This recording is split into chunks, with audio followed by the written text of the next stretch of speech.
HSC ICT পঞ্চম অধ্যায়ের C program নিয়ে আলোচনা করব। আজকে কোশ্চেন থাকবে আমাদের সমদ্বিবাহু ত্রিভুজের ক্ষেত্রফল নির্ণয় করার অ্যালগরিদম, ফ্লোচার্ট এবং সি প্রোগ্রাম। কিভাবে সমদ্বিবাহু ত্রিভুজের ক্ষেত্রফল নির্ণয় করার অ্যালগরিদম, ফ্লোচার্ট এবং সি প্রোগ্রাম লেখা হয় সেই নিয়মটি আলোচনা করব। তো আমি প্রথমে অ্যালগরিদম বিষয়টি নিয়ে আলোচনা করতেছি। লক্ষ্য করি সমদ্বিবাহু ত্রিভুজের ক্ষেত্রফল নির্ণয় করার অ্যালগরিদম, ফ্লোচার্ট ও সি প্রোগ্রাম। তাহলে এই অঙ্কটি করতে গেলে অবশ্যই আমাকে প্রথমে সূত্র জানতে হবে। যেহেতু সমদ্বিবাহু ত্রিভুজের ক্ষেত্রফল আর ক্ষেত্রফলকে আমরা জানি এরিয়া সমান সূত্রটা কি আসবে? সমদ্বিবাহু ত্রিভুজের ক্ষেত্রফল মানে হচ্ছে এরিয়া, আর সমদ্বিবাহু ত্রিভুজের ক্ষেত্রফল সমান সূত্র হচ্ছে b/4 √4a² - b²। আশা করি আমরা এই সূত্রটা সবাই জানি যে সমদ্বিবাহু ত্রিভুজের ক্ষেত্রফলকে এরিয়া বলা হয়, আর এরিয়া সমান সূত্র হচ্ছে b/4 √4a² - b²। তাহলে এই সূত্রতে যদি আমরা লক্ষ্য করি, আমরা জানি অ্যালগরিদমের সর্বপ্রথম ধাপ 1 বা স্টেপ 1 এ লিখতে হয় স্টার্ট, এটা আমাদের বেসিক। এবার দ্বিতীয় স্টেপে লিখতে হয় ইনপুট। এখন ইনপুট লেখার পর আমি এখানে কি লিখবো? এ লিখবো, বি লিখবো, সি লিখবো, কোনটা লিখবো? আমি লক্ষ্য করি সূত্রের মধ্যে আমার কি প্রয়োজন? সূত্রের মধ্যে এ এবং বি প্রয়োজন। তার মানে বুঝে নিলাম যে একটা অঙ্ক করতে গেলে আমি ইনপুট কি ব্যবহার করব, সেটা আমি সূত্র থেকে কিন্তু ফিক্স করতে পারবো যে আমার ইনপুটটা কি। ইনপুট হচ্ছে এখানে এ এবং বি, আমি এখানে লিখে দিলাম এ এবং বি। এবার স্টেপ 3 তে আমরা লিখবো এরিয়া মানে ক্ষেত্রফল, এরিয়া ইকুয়াল টু এই সূত্রটাকে আমরা এখানে সি প্রোগ্রামের জন্য একটু আলাদাভাবে লিখতে হয় সূত্রটা, সেটি আমরা এখানে লিখলাম। এখানে কিন্তু টোটাল বিষয়টা 4 এর সাথে ভাগ আছে এবং বি এর সাথে গুণ আছে, তাহলে আমরা লিখলাম বি, গুণ থাকার কারণে লিখলাম স্টার্ট, আর রুটের জন্য লিখতে হয় এস কিউ আর টি। তারপরে এখানে আছে আমাদের 4 এবং a স্কয়ার থাকার কারণে a স্টার a, তারপরে এখানে বিয়োগ, এবার b স্কয়ার থাকার কারণে b স্টার b। সবশেষে b ছিল সবার সাথে ভাগ, এইজন্য এখানে স্ল্যাশ দিয়ে দিছি b, তার মানে ভাগ হয়ে গেছে। এবং আমরা চতুর্থ স্টেপে লিখবো প্রিন্ট এরিয়া। সূত্র লেখার পর এবার লিখবো প্রিন্ট এরিয়া। সবশেষে আমরা লিখবো স্টেপ 5 এ লিখবো আমরা ইন্ট।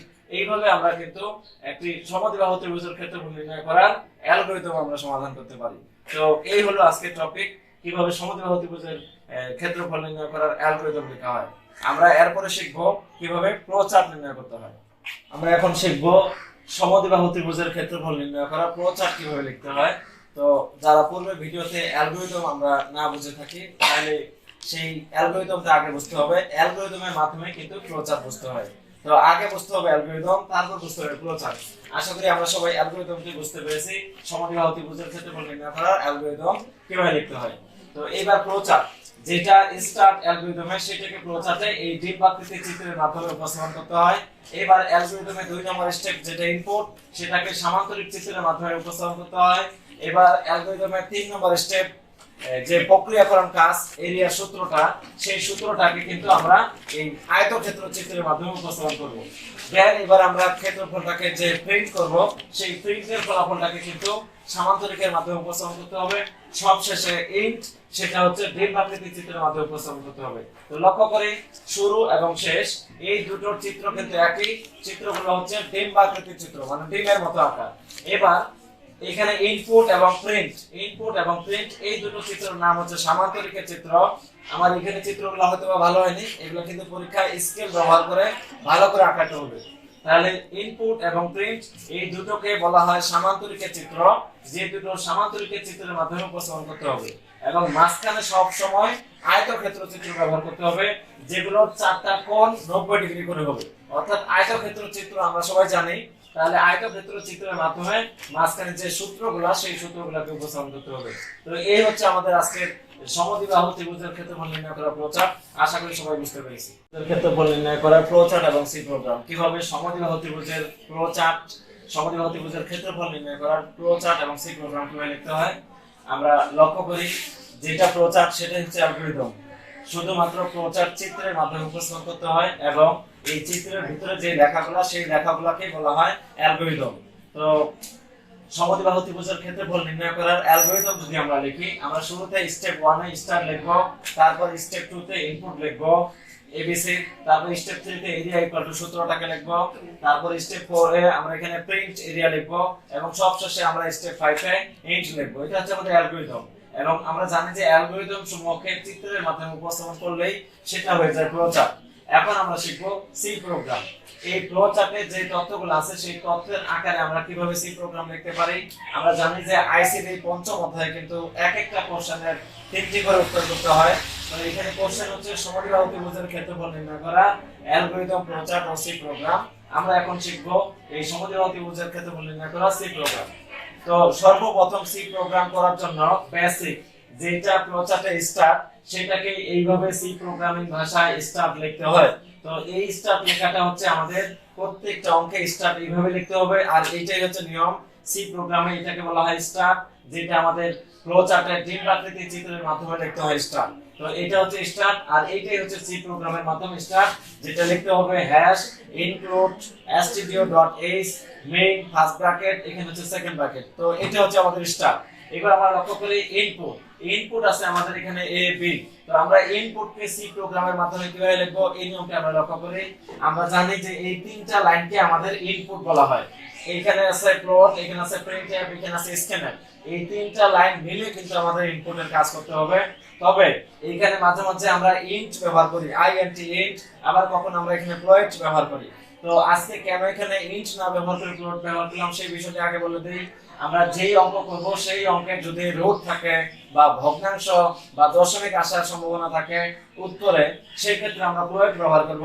আর যদি অঙ্কটা সূত্রটাতে এমন হয় যে কোনো রুট নাই বা ভগ্নাংশ আসার সম্ভাবনা নাই, সেই ক্ষেত্রে পূর্ণ সংখ্যা ধরে আমরা ইন্ট নিয়ে অঙ্কটা করব। অর্থাৎ তাহলে ইন্ট হচ্ছে পূর্ণ সংখ্যার ক্ষেত্রে, প্লট হচ্ছে ভগ্নাংশের ক্ষেত্রে। যেহেতু এই অঙ্কটাতে রুট আছে, রুট থাকা সত্ত্বে আমরা বুঝলাম যে এখানে তাহলে ভগ্নাংশের উত্তর আসার কথা, এইজন্য আমরা এখানে লিখেছি প্লট। আর আমরা জানি যে প্লটের পরে লিখতে হয় ইনপুট এবং আউটপুট, ইনপুট এবং আউটপুট। তাহলে ইনপুট কি? ইনপুট হচ্ছে আমাদের আজকে এ বি, এবং আউটপুট কি যেটা আমরা প্রিন্ট করি সেটা হচ্ছে আমাদের আউটপুট। আউটপুট হচ্ছে এরিয়া। তাহলে প্লট অথবা ইন্ট যাই লিখি না কেন সেটার মধ্যে এখানে লিখতে হয় ইনপুট এবং লিখতে হয় আউটপুট। ইনপুট হচ্ছে আমাদের আজকের অঙ্কে এবি, আউটপুট হচ্ছে আজকের অঙ্কে এরিয়া। তো যে কোনো অঙ্কে প্লট অথবা ইন্ট যেটাই দিই না কেন পরে আমাদেরকে ইনপুট এগুলাকে ইনপুটগুলোকে লিখতে হবে, এবং সবশেষে আমরা যে আউটপুট করব সেই আউটপুটটাকে এখানে লিখতে হবে, সবশেষে সেমিকোলন। এরপর আমরা লিখব প্রিন্টএফ। এটা কিন্তু নিয়ম মুখস্থ, এইভাবেই কিন্তু লিখতে হবে। তো প্রিন্টএফ এর পরে ব্র্যাকেটের মধ্যে ইনভার্টেড কমা দিয়ে তারপরে আমরা লিখব ইন্টার দা ভ্যালু অফ। প্রত্যেকটি অঙ্কে এইটুকু লিখতে হবে ইন্টার দা ভ্যালু অফ। এইবার ভ্যালু অফ এর পরে আমরা কি লিখব? এই যে আমরা ইনপুটগুলোকে নিছি এই ভ্যালু অফ এর পরে ইনপুটগুলোকে আমাদেরকে কিন্তু লিখতে হবে। তাহলে এখানে আমরা লিখলাম a and b, এইভাবে ইনভার্টেড কমাতে সেমিকোলন ক্লোজ করলাম। এবার স্ক্যানএফ। স্ক্যানএফ এর মধ্যে লিখতে হবে ইনভার্টেড কমার মধ্যে ইনপুট যতগুলো পার্সেন্ট এফ ততগুলো। ইনপুট হচ্ছে আমাদের এ বি দুইজন, এইজন্য এখানে দুইটা পার্সেন্ট এফ দিছি। যদি ইনপুট তিনটা হতো আমরা তাহলে তিনটা পার্সেন্ট এফ ব্যবহার করতাম। আশা করি বুঝা গেছে। ইনভার্টেড কমা, জেনারেল কমা, তারপর আমরা লিখবো এন্ড এ এন্ড বি। এগুলো কিভাবে লিখলাম? এই যারা ইনপুট তাদেরকে লিখতে হবে এন্ড এ এন্ড বি, আরো থাকলে লিখতাম আরো এন্ড দিয়ে লিখতাম। তো এইভাবে আমাদের লিখতে হবে, শেষে সেমিকোলন। তো আমরা কিন্তু এখানে ইনপুট শেষ করলাম।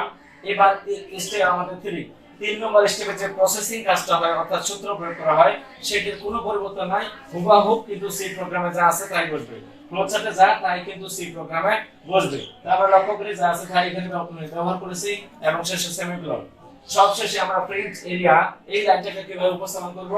আমরা এখানে লক্ষ্য করি প্রিন্ট এফ ইনভার্টেড কমার মধ্যে আমরা এখানে লিখেছি area equal to percent F.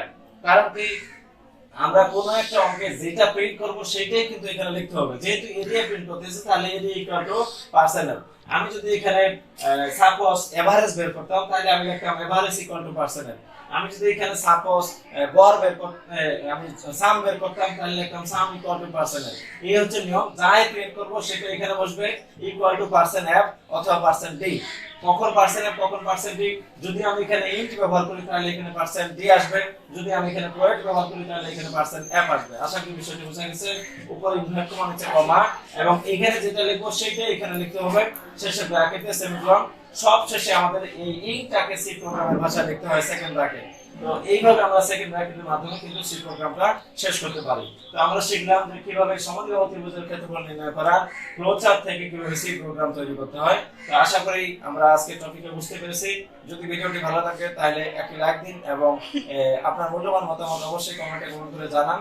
আর আপনার প্রিয় বন্ধুদের কাছে ভিডিওটি শেয়ার করতে পারেন, কারণ আপনি এই ক্লাস থেকে যদি সামান্য উপকৃত হন তাহলে আপনার বন্ধু ভালো চাইলে আপনি আপনার বন্ধুকে এই ভিডিওটি লিংক শেয়ার করে তাকে এটি বোঝার সুযোগ করে দিতে পারেন। তো দেখা হবে নতুন কোনো ভিডিও টিউটোরিয়ালে। আরেকটি কথা মনে নেই, যদি আপনি আজকে আমার চ্যানেলটিতে নতুন হয়ে থাকেন তাহলে প্লিজ চ্যানেলটি সাবস্ক্রাইব করুন এবং পাশে থাকা বেল আইকন অন করে রাখুন। তো দেখা হবে নতুন কোনো একদিন। এই পর্যন্ত ভালো থাকুন, সুস্থ থাকুন। আল্লাহ হাফেজ।